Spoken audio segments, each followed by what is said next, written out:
water will be on May 25th.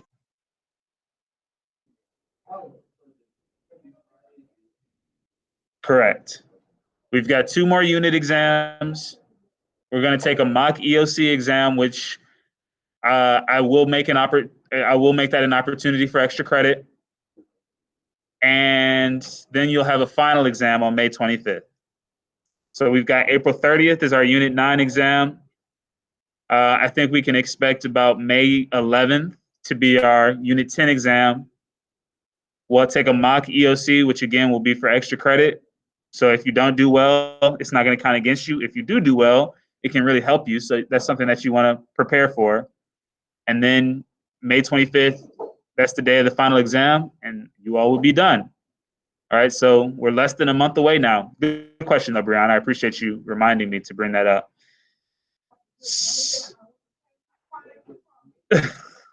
So today's objective is to analyze the flow of energy and cycling of matter, such as water, carbon, nitrogen, and oxygen, through ecosystems. We're going to focus primarily on carbon and nitrogen. And why is the cycling and flow of energy and matter important for the sustainability and health of the ecosystem? Okay. So like I said, we'll focus primarily on carbon and nitrogen today. We'll talk more about energy on Thursday. We'll talk more about the flow of energy on Thursday. Today, we're going to talk about those 2 specific elements. For those of you who are in class, you can look behind you and see that wonderful table of elements. When you take chemistry, you'll be able to break that whole thing down. It looks like a lot right now, but it's really a wonderful map. Yes. No. So today is the 4th day of our 9th unit. It's April 27th, 2021. And we're going over the biogeochemical cycles. So you're looking at that first word, and I noticed that I only see 1 notebook out, 2 notebooks, 3 notebooks, actually. Braylon, you got your notes out? Good. Is it virtual? Oh, no, there it is right there. Neftali, you have something to take notes with? You could do it virtually too. You could do a Google Doc. Yeah. Folks at home, I trust that you're taking your notes out. Remember, it's not enough just to write the notes. Dedicating some downtime every day, 10 to 15 minutes to going over the notes, that's how you elevate your game. That's how you become the best possible biology student you can be. We have less than a month left, as I just went over. That's plenty of time for you all to just remind yourselves of the concepts that maybe feel a bit more stale these days. I'm noticing that we're still having a strong percentage of you not doing the warm-ups, not doing the exit tickets. Those are 6 minutes built into class at the beginning and at the end for you specifically to knock out some review questions. If you're not using that time, you're missing out on a vital opportunity to review some material and concepts that have come out throughout this semester. So please, guys, those 6 minutes that you're given to do 4 or 5 questions, that is really, really essential to you just keeping your mind fresh. If you're getting them wrong, make sure that you're checking them out so that you can see what the answer explanation is.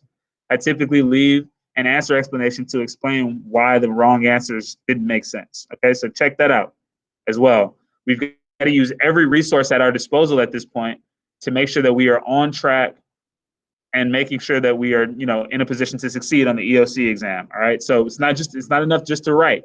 We write and then we go over it. Like right now, some of you are tuning me out totally. Instead of being on Instagram, you could be flipping through your notes. I'm just saying. That's how you elevate your game. Okay, so we're looking at this word, biogeochemical. Long word, big word. What does it mean? I want you all to give it a guess. I want you to try to tell me. I'll hide the names so that you can't see each other's responses. But what do you think the word biogeochemical means? Break it down, break it down, break it down.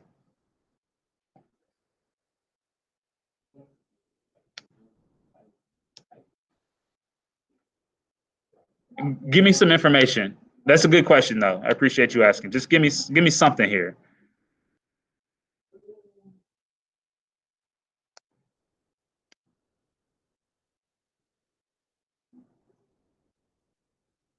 All right. So someone looked up a good definition. Nothing. No one said that you couldn't do that. Relating to or denoting the cycle in which chemical elements and simple substances are transferred between living systems and the environment. That's nice. I like that definition. I like that a lot. So whoever that is, again, I don't want to show your names, but was that you? That was you, Breon? Okay, excellent. Breon's got a good definition. A biochemical that depends on geological conditions. Okay, that's interesting too. And it's not incorrect. A biochemical that depends on geological conditions. That's a good response too. I'll share that with you all. Someone then broke it down and said bio equals life, geo equals land. So we've got the two of the three phrases that are a part of this word broken down. I love that. And then we got another of the same response from someone else saying the same thing as Breon. Sade, did you give me a response? Let me see.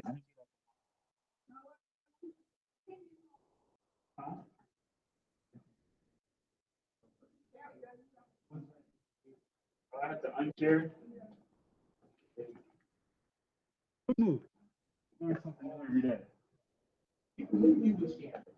I mean, I knew I was sharing. I didn't know that prevented you from giving responses. Are you in the call and color? Or the call?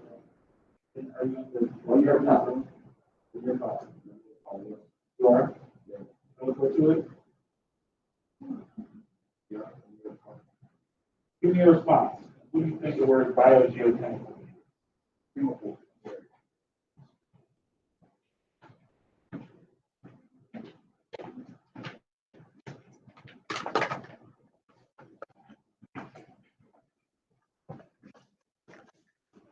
Thank you for teaching me something new about Nearpod. All right, we've got 42% participation. Where is everybody? Why join if you weren't going to actually participate? Give me a response.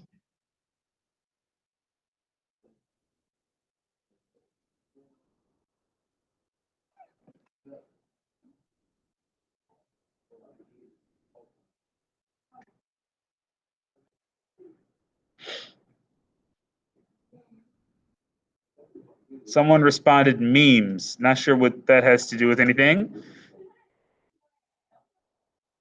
Okay, we're going to move on. I'd love to see this participation go up. I am going to run the report. Maybe I'll give some extra credit to everybody who participates 100%. Yeah, it's been up for 5 minutes. Talking about weight. Okay, that's plenty of time. That's plenty of time. No, no, no, no. I had time to make a whole round around the room. I came back. I submitted my attendance just now while you were talking about weight. Okay, so this word biogeochemical, let's break it down. Somebody already was en route to doing that. Of course, bio, that refers to life. Bio means life, the elements that make up life. Again, that periodic table that's behind you, not all elements obviously are inside of the human body. We don't know, most elements are not essential to life, but we do see a small subset of them that absolutely are essential to life. Geo, geo, of course, does refer to elements of Earth. So not just land, but we could also think about the atmosphere. We could think about what's called the hydrosphere, which is the water that exists on land. So geo just refers to our planet. And then chemical, these are natural atoms and molecules. Again, today we're going to focus on carbon and nitrogen, but there are plenty of others. And like I said, there's a small subset of the periodic table that is actually essential to life, not just human life, but life in general. All right, here's your first definition. This is the definition, even though Breon gave us a great one and somebody else gave us that same definition as well, I want to focus on this one. Biogeochemical cycles are natural pathways by which essential elements of living matter are circulated between abiotic and biotic factors.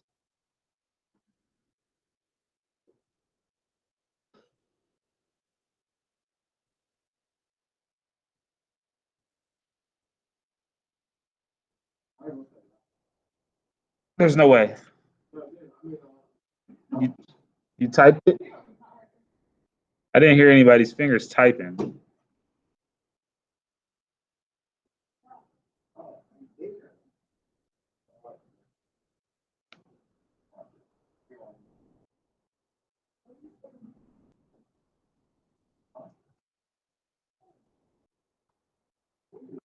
Sade, you need something to write with?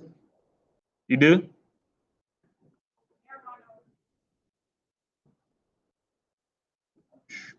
Alex is working super hard. His hand's moving fast. Pedro too. I see Breon's writing. Braylon's writing. Like almost said Ardeja. Ardeja, I'm sure, is at home writing. Ayana's typing. See, I can see it. Naftali, we can hear Ayana typing. I didn't hear any typing from back there.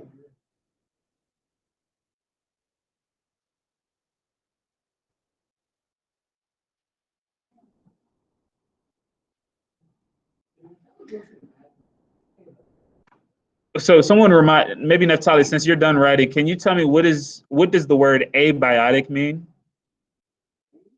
Abiotic. It's on the screen there. Yes.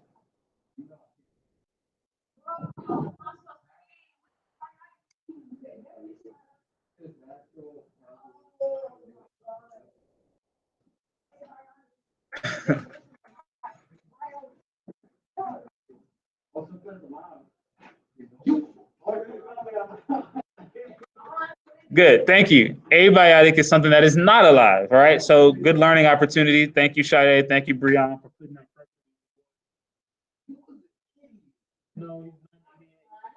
He just didn't know. There are plenty of things we don't know. We learn though.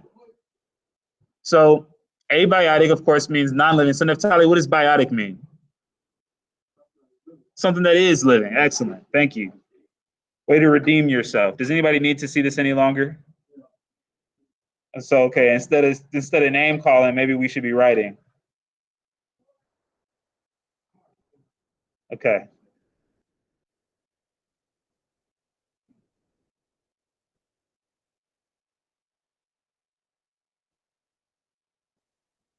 So by which essential elements of living matter are circulated. What does it mean to be circulated? Okay, to move in a circle of motion. Okay. So can you think even from this definition, Brian or anybody else who's done writing, can you think of any examples of how essential elements are circulated?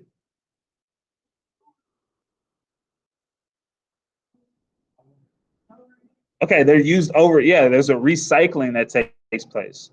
What else? You have a specific example, Brian?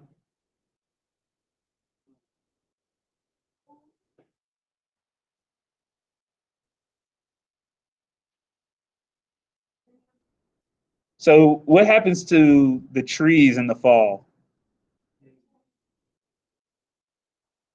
The leaves fall off. And what happens to those leaves? Because typically when you come back in the spring, do you see a lot of leaves all over the ground? You do? You can still, so if we go outside right now, we'll see dead leaves from what happens to a lot of those leaves? They decompose. And what happens when they decompose? What is happening as they decompose?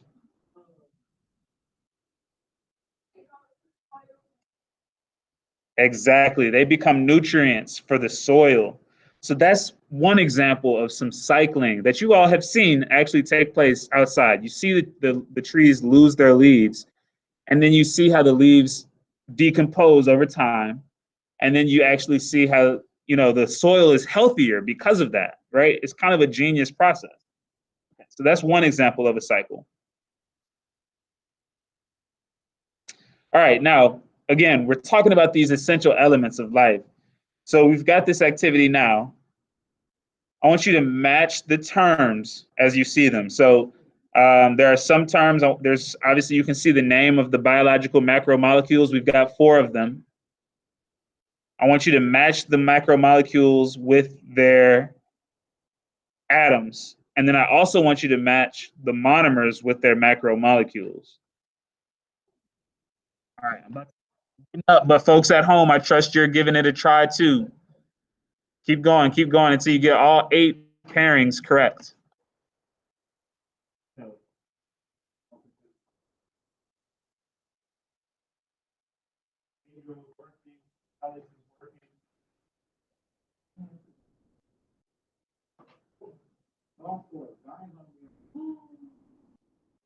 You know, I saw it at one point.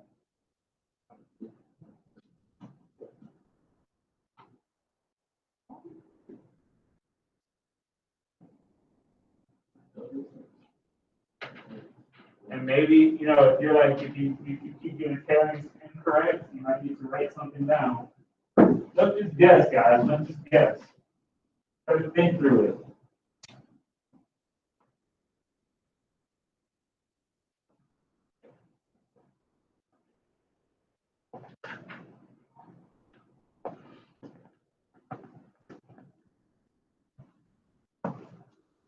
Again, I'm just telling folks here in school, don't guess. Try to think through it.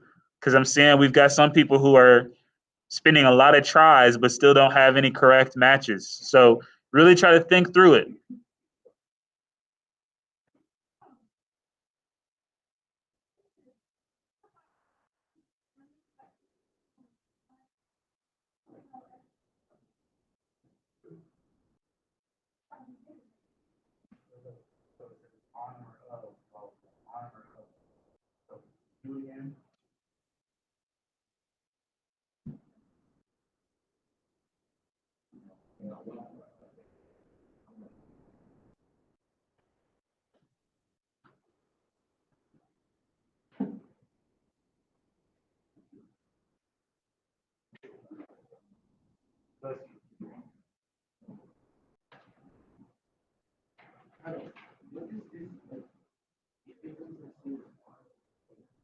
Yeah, so if it doesn't say monomer of, then I want you to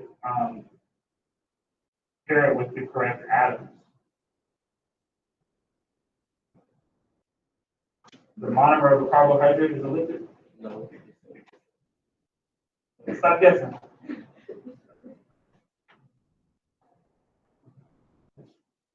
It's a monosaccharide. Yes, a monosaccharide. Yeah, yeah.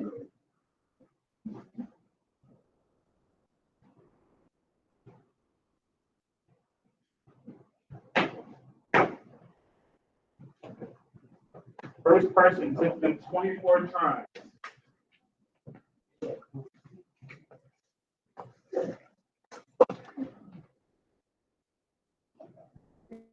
All right, Jason was the first person done.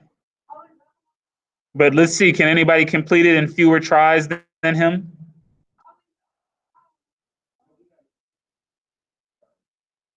No, he only did 24. He had 24. Let's see, somebody is about to do it.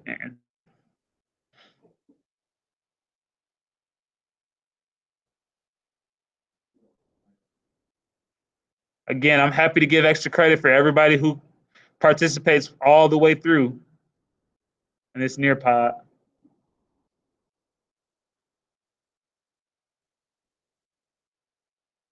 Ooh, 13 tries. Good job, Rudy. Good job. All eight pairs in 13 tries. Let's take about 30 seconds, folks, to try to wrap this up. Those of you who are done, maybe you start to write down some of the pairs, especially if it took you a lot of tries to complete this. That's how you become a more active note taker and how you get the most from your notes. Every moment is an opportunity. Every moment in class is an opportunity to learn a little bit more.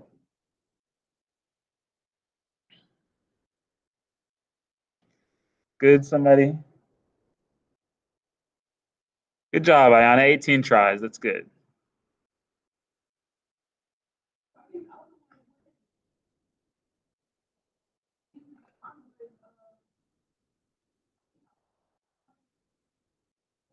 Those are atoms, and I want you to match the atoms with the. I guess that's good. I'll go back and edit that for my next class. I should have said atoms of blah blah blah.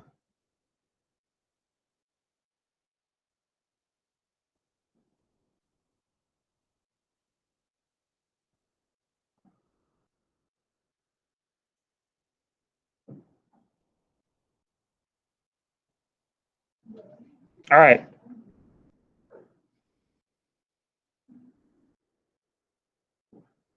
Let's go ahead and move on. Okay. So here's kind of like the answer sheet for the activity we just did. This is something that we did write down way back in Unit 1. So way back, probably in January, we wrote down this chart. If you don't remember that, you might want to write this down though. And I'm going to leave it up for a while. We've got 4 macromolecules: carbohydrates, lipids, proteins, and nucleic acids. So those of you who are not writing, I see Pedro's writing, Alex is writing. Those of you who are not writing this chart down, Brian, Sade, Braylon, I want you to give me some more information that's not on the screen. Sade, can you tell me where might I find one of these 4 macromolecules in the cell? Okay, you're gonna start. You decided to write.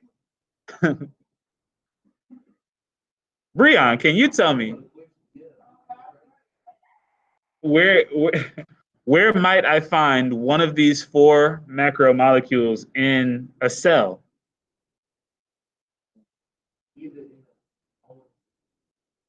So choose one of the macromolecules and then tell me where could I find it inside of the cell?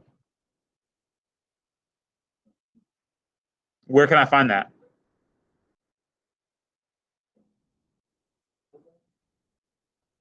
Okay, there is some in a ribosome. What kind?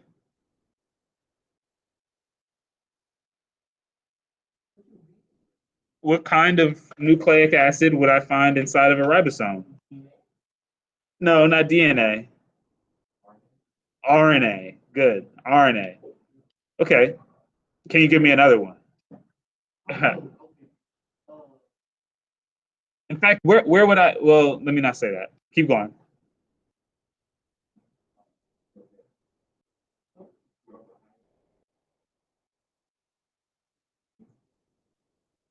Well, all cells have carbohydrates, yeah. Where? What part of the cell? But where in the cell? Where in a cell? Like the specific area or the specific organelle?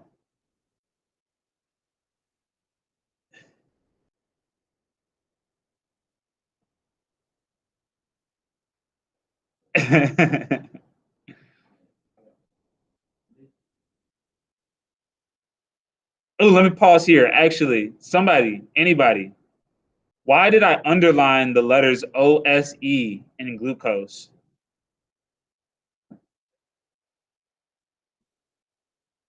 Ah, excellent. Thank you, Brian. Most sugars end in the letter OSE. That's why I underlined it.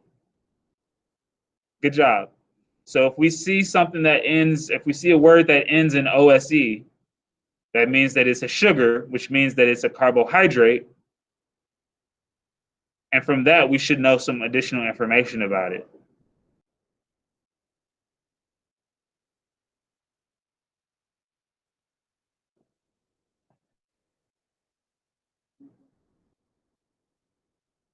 Ferlin, have you been leaving trash in the back of the room? Is it you, Naftali? Somebody who sat back. Yeah, you're right. This is his first time. Somebody's been leaving like Gatorade bottles and Pringles cups back there.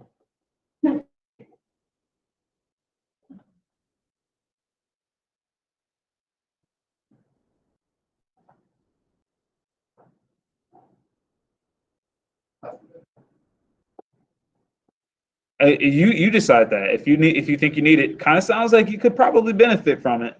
Then you should go ahead and write it. Yes, sir. It's a cumulative exam.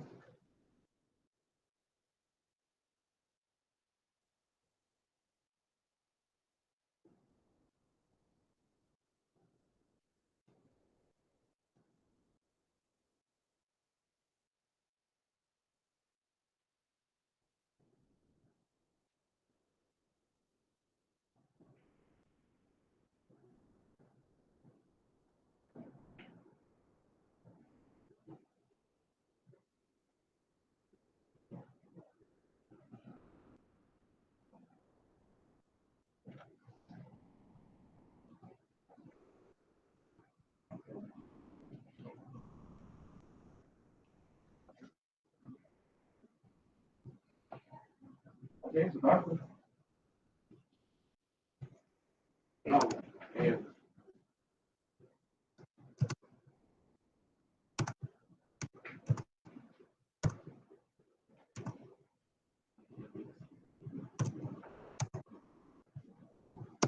you're done writing and you've got downtime, great time to start flipping through some notes or just looking at this chart that you just wrote and making sure that you understand everything that's there.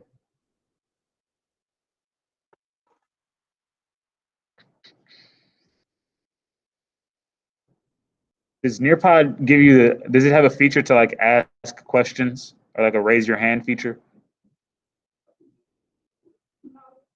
Okay.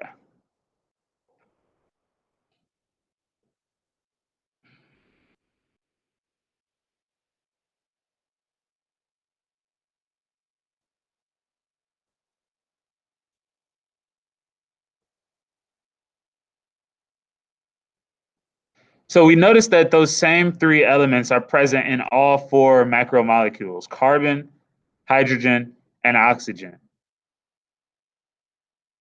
Two of the four have nitrogen. Both proteins and nucleic acids have nitrogen.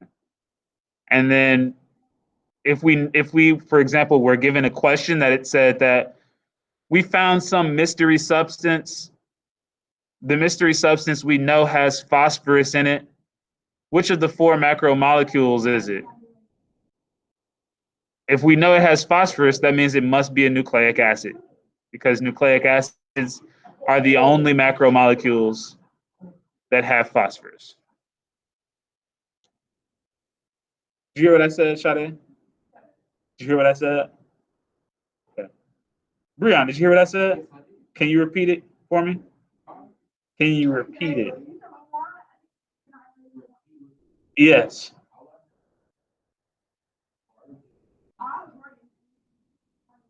Ayana, did you hear what I said?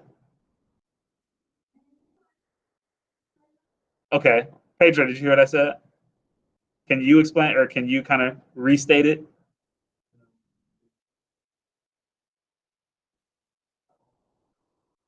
Nucleic acids are the only macromolecule that have phosphorus.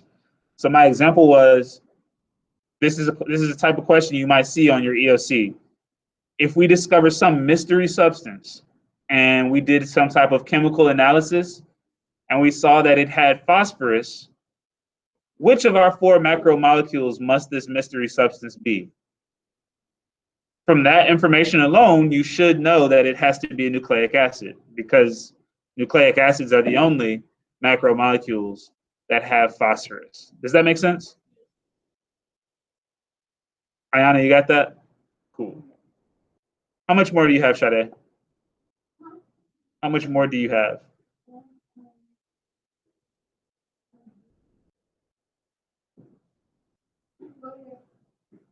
How much more do you have? Okay, I'll just wait.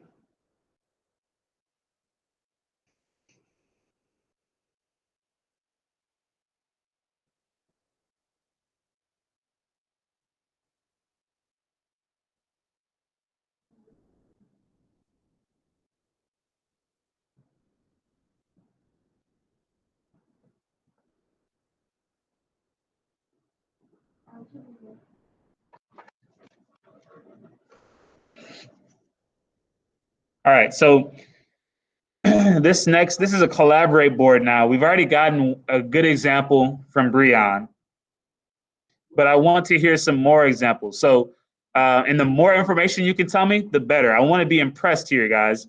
So if you can give me not just an example, but where I might find it in the cell or what it does, bonus points to you for sure.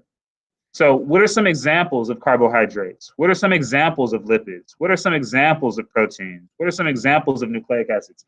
Don't go to Google. We don't want to know what Google knows. We want to know what you know.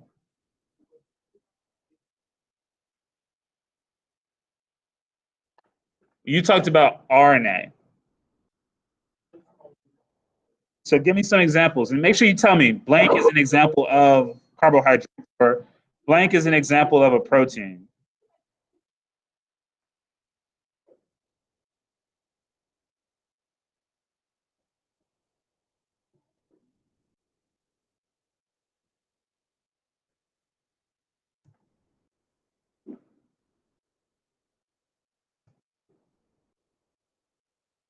So we've talked about a lot of different substances and chemicals throughout this semester.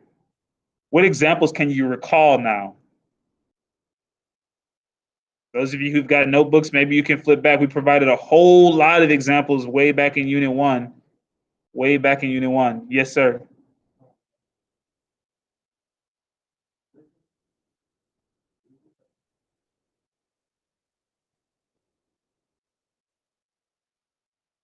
There is a process, yes. Protein synthesis. That's not, but what do you, an example of what? No, I just want an example of what's a type of protein? Give me a type of protein. What's one of the proteins that we've talked about in this class?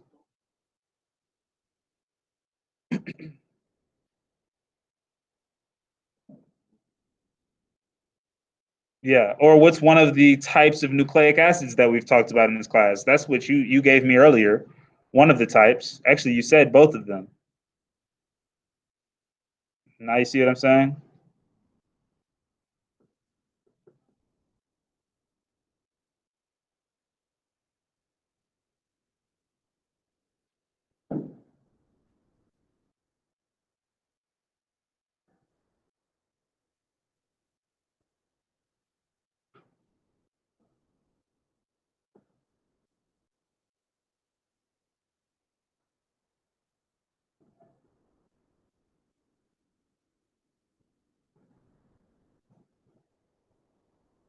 I see people typing, but I don't have any example. Okay.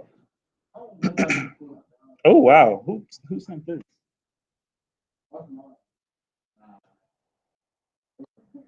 Good job, Fraylin. Good job. I don't know. Okay, so glucose is an example of carbohydrates. That's excellent. An example of a lipid would be fats, oils, waxes, and some vitamins. Good. Hemoglobin is an example of a protein that we've talked about in class. And then DNA is a great example of a nucleic acid. So wonderful. Can we think of any others? Fraylin has given us a great start, though. Thank you, Fraylin. So we just talked about the fact that sugars end in OSE. So can we think of any other sugars? Because Fraylin gave us glucose. Can we think of any others?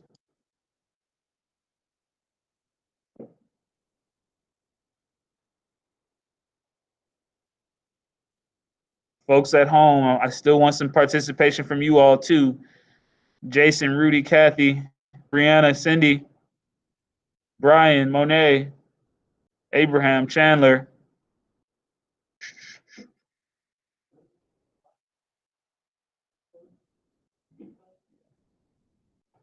Thank you, Chandler. Good. So oils again, that's an example of a lipid. Meat has a lot of protein in it. DNA, good. Bread definitely has carbs. Thank you. Fructose is an example of a sugar. DNA, cellulose, oil, meat. Good. Cellulose. Again, there's an OSE word, so it must be a sugar. Cellulose. That's a carbohydrate. Good job. Thank you, Rudy. So we're getting a lot of DNA. What's the other type of nucleic acid? Yes, Ferlin? Yes. What's the other type of nucleic acid? Not DNA, but what?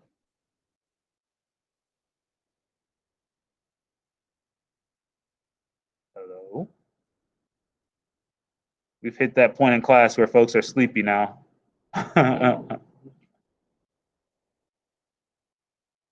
Okay. We need to have examples, guys, especially as we get ready for this EOC, because they're not going to come out and thank you, Brianna, RNA. Yes, that's what I was looking for. They're not going to come out and just ask you for, definitions. They're going to give you specific examples, and you need to know from those examples what they're talking about. So they're not going to say the nucleic acid. They're going to say tRNA, and you need to know, okay, they're talking about nucleic acid. They're not going to say, a carbohydrate. They're going to say fructose, and you're going to have to know from that. So thank you. Whose message is this? Good job, Sade. So we got to have an arsenal of examples that is at our disposal so that we can use it as we're moving through the EOC exam. Okay. So there are two laws of physics that define our biogeochemical cycles. We need to have these two laws. We need to keep them in mind. What I would do is just write the portion that is highlighted in parentheses. That's probably the easier way to remember it. So the first law is the law of conservation of mass, which states that in a closed system, matter can be neither created nor destroyed, aka mass remains constant in a closed system. And when we say a closed system, that would be like if Fraylin came back in and I locked the door and literally nothing else could get in here. Now we're in a closed system. We can't add anything from the outside and nothing that's inside can leave. That's what we mean by a closed system.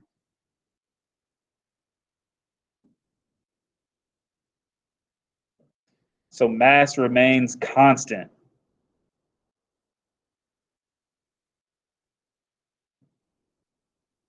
The second law, and it's interesting, we don't even really offer physics in this school, I don't think, but it might be coming back next year for those of you who are interested.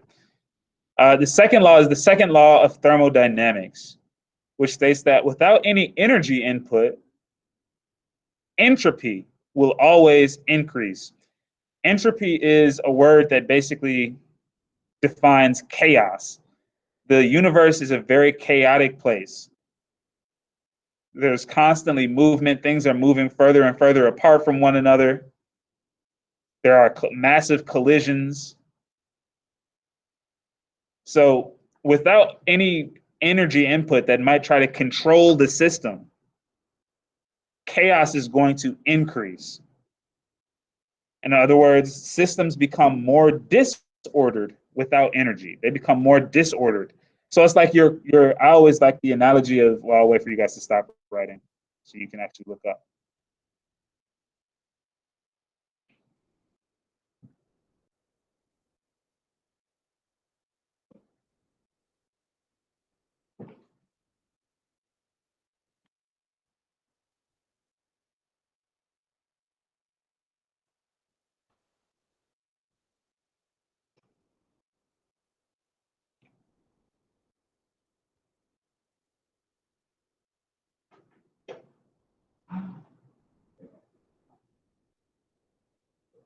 Okay, so those of you who are done writing, we can think about this second law of thermodynamics as like your bedroom. I don't know how many of you are really neat people, but when I was a teenager, there would be days, especially during the school week, when my room would get really messy because you're just busy. You come home, you're tired, you're not trying to, whatever. So you've got clothes that are clean in one place, clothes that are dirty in another place. You might have your backpack laid out somewhere. So what happens is that throughout the week, Neftali, throughout the week, I don't know about you, but throughout the week, your bedroom gets a little bit dirtier. Okay, so every time you clean, what you're doing is putting out energy, right? You gotta spend energy to clean your room. Same thing happens in the universe. Without energy, without any intentional effort, things get messier. They get dirtier. They get more chaotic. They become less ordered. The only time that we can actually give order to the universe is if we spend energy doing so. It's not going to happen by itself. Your room doesn't clean itself. You don't just walk in one day and Alexa or Siri has cleaned your room for you. We don't have smart houses to that level yet. So you got to use some type of energy. Same thing happens in our universe. Yes, Brian.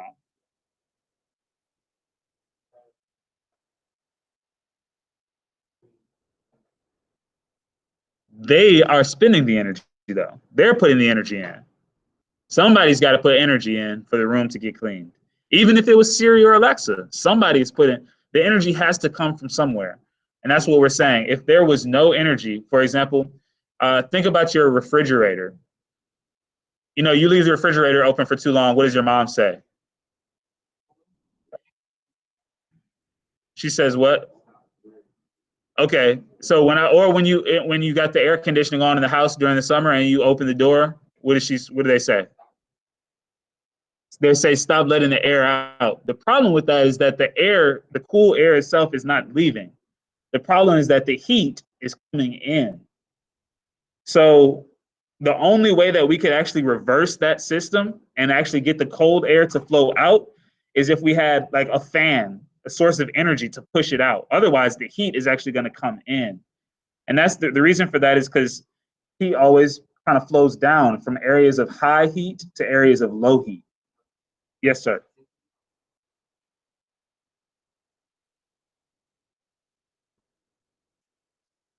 To keep our energy what? They're not keeping the energy going, they're collecting energy. So, okay, so this is a physics question, but I'll try to explain it simply. Brian, for those at home, has asked how do wind turbines work? So wind turbines have those giant blades, those gigantic blades that they're probably about the length of this room, and they're kind of angled in a way so that they can catch the wind, and the wind is going to keep spinning them and spinning them. The kinetic energy, meaning kinetic energy. Does anybody know what it is? What's kinetic energy? It's the opposite of potential.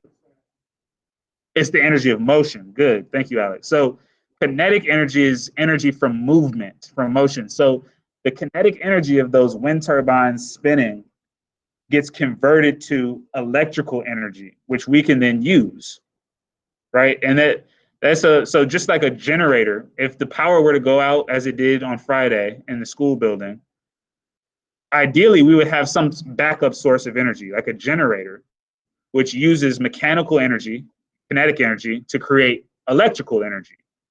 The way that works is basically a series of magnets. If you move magnets around one another using kinetic energy, they create electrical energy. So it's a physics question, but and that's the simplest way I can explain it. They're turning the energy of the movement into an electrical source. All right. So because of these two laws, the chemicals that are needed for life are constantly circulating between the geosphere and the biosphere. They're constantly circulating. The geosphere is the abiotic regions that make up the Earth.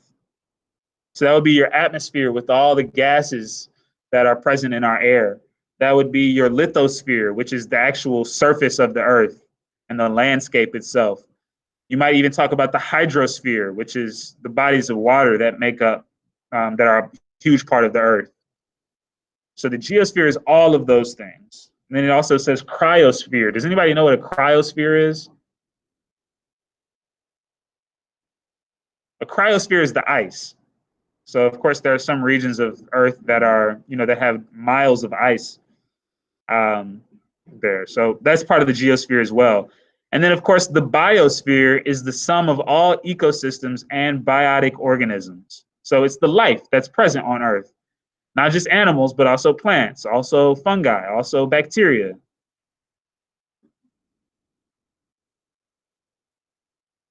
Those are all a part of the biosphere. So these two regions, the geosphere and the biosphere, are exchanging matter with one another. Keep in mind, matter can be neither created nor destroyed. So the animals that died millions of years ago and the plants that died millions of years ago, the oils and fatty acids that were a part of their bodies are now the natural oils that we use for our cars. And those same oils are also the coal that gave heat energy to houses for a long time here in the United States. So it's not just disappearing; it has to go somewhere. When organisms die, the chemicals that are a part of their bodies has to go somewhere. It becomes something else.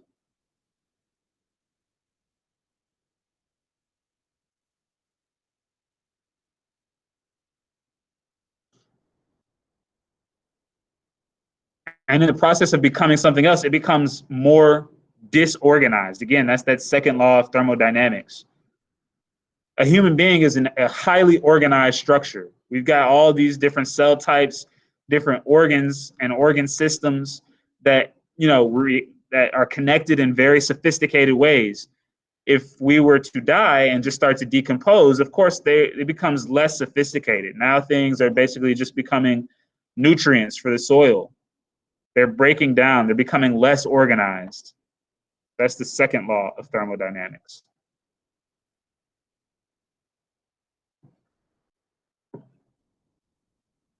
It's kind of loud. Shade.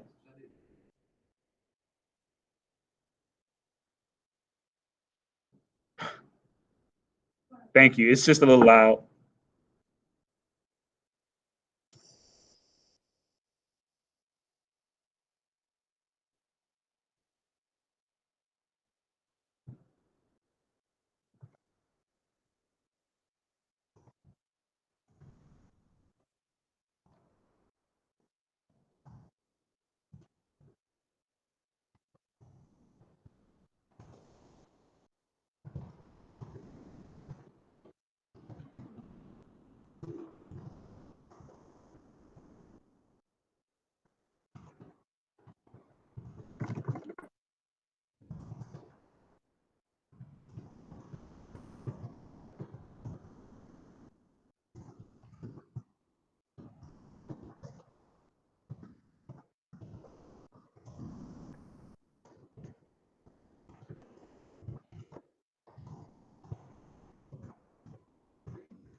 Okay. Good. Okay, so there's this quote here from Carl Sagan. He's an American astronomer. He said, "The nitrogen in our DNA, the calcium in our teeth, the iron in our blood, the carbon in our apple pies were made in the interiors of collapsing stars. We are literally made of star stuff." So, based on what you now know about biogeochemical cycles, explain why that quote is true. Explain why that quote is true. The nitrogen in our DNA, the calcium in our teeth, the iron in our blood. What else did he say? The carbon in our apple pies were made in the cores of collapsing stars. Why is that true?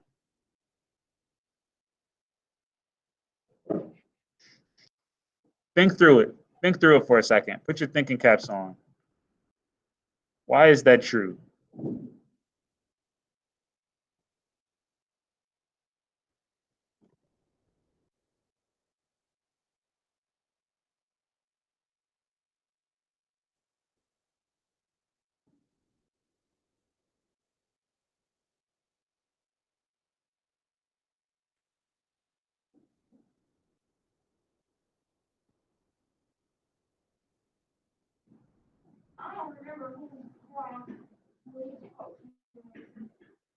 The quote said, what did it say? The nitrogen in our DNA, the calcium in our teeth, the iron in our blood, and the carbon in our apple pies were made by collapsing stars. We are literally made of star stuff. What does that mean? Why does he say that? Why is that true?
Okay. Okay, we've got some people who are contributing some answers here.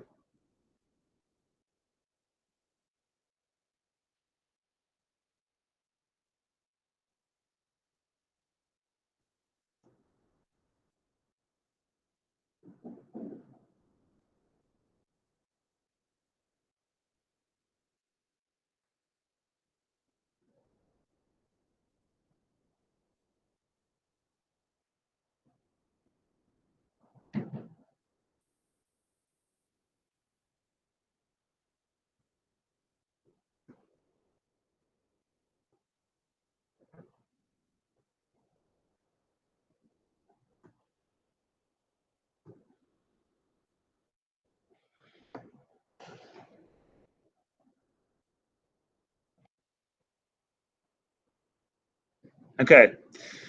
So someone says living things are still made of abiotic and biotic factors. That's true. That's true. Very true. We've got non-living things that are a part of our bodies that make us alive. We need that. Energy can be neither created nor destroyed, but can be reused. I like that one a lot. I like that one a lot. I'm going to share that one with you all. Energy cannot be created or destroyed, but it can be reused. So yeah, the chemicals that were literally made in the galaxy that eventually became a part of the Earth are still a part of the Earth today. We're not making anything new. It just gets recycled. It gets repurposed. So literally, the stuff that is in your bodies at one point was created in the galaxies when the stars were exploding. So it's very, very true. You'll learn more about that in chemistry. All right, so that was kind of an artsy question. All right, I'm going to quickly go through this. The carbon cycle, we know carbon is one of those elements, one of those three elements that's found in all four of our macromolecules. Carbon is absolutely essential to life, and we find it throughout the planet. We find it in the atmosphere, in the hydrosphere, meaning in water. We find it in the lithosphere, actually embedded in the surface of the earth, and we find it in life forms. So it has to be circulated. We've got to think back to Unit 4 when we talked about cellular energetics. We talked about respiration and we talked about photosynthesis. So when respiration happens, we are literally taking glucose. No, wait. Yes, we're taking glucose and we're using it to make ATP. We're using it to make energy for our bodies. Where do we get that glucose? We get the glucose from the foods that we eat, whether they be plants or other animals. Where did they get the glucose? If they're plants, they made the glucose themselves. If they're plants, they made it from photosynthesis.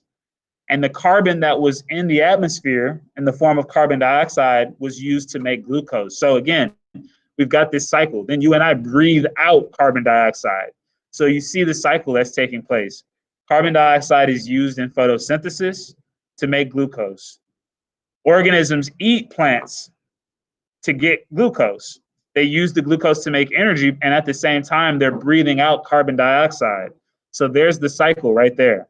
That's the carbon cycle. Along the way, there are other organisms at work. There are decomposers. There are bacteria soil. This is supposed to be an animation that shows how that mouse decomposes. But there are certain fungi, there are certain bacteria that decompose material and they break down their organic matter. They break down the carbon and return the carbon into the soil where it can then become a part of another plant or become a part of another fungus. Okay, so the energy is not, the matter is not being created, it's not being destroyed, it's just being recycled.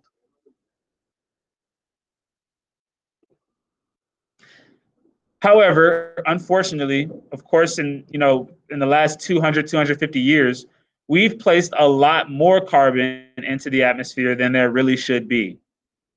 The amount of carbon was stable in the atmosphere for about 10,000 years since the last ice age. Oh, I guess it's been longer than that. It's been stable in the atmosphere for a long time. But since we have gone through this industrial revolution, we've placed a lot more carbon in the atmosphere than there should be through the combustion of fossil fuels, the burning of fossil fuels. So all of that carbon is not meant to be in the atmosphere, and that's what's contributing to global warming. That's what's contributing to holes in the ozone. At the same time, there are other natural processes like the eruption of volcanoes and forest fires that also um, produce carbon and place it into the atmosphere. These things can also have wide-ranging impacts on the immediate temperature and weather. The nitrogen cycle is a little bit more complicated. We're not going to get into all of it, but there are three main steps. There's fixation, there's nitrification, and there's denitrification. So guys, there is stuff to write down on this slide. Breon, Fraylin, let's get some stuff written. This is the last slide, I think. Let me see, let me check. Yep, this is the last slide. So once you're done writing this down, you can go ahead and knock out the exit ticket for the day. Unit 9, Day 4, exit ticket.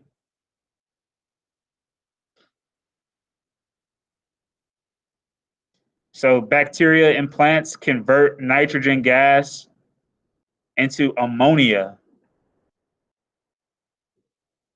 Nitrification converts ammonia into solid nitrates. And then denitrification converts those nitrates into nitrogen gas. So there's the cycle right there.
So again, once you're done, Breon, writing this down, you can go ahead and hop into the exit ticket.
Quick exit ticket. I think it's just 4 questions.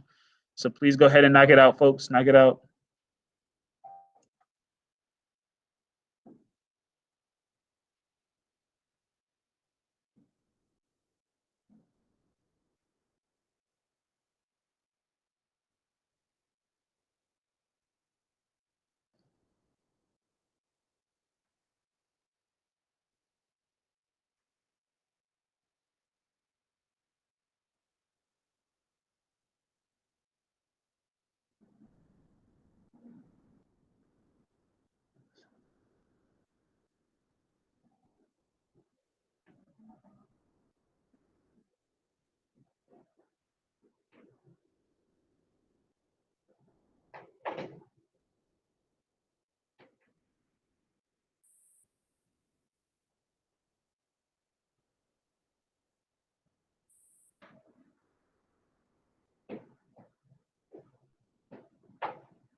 All right, folks.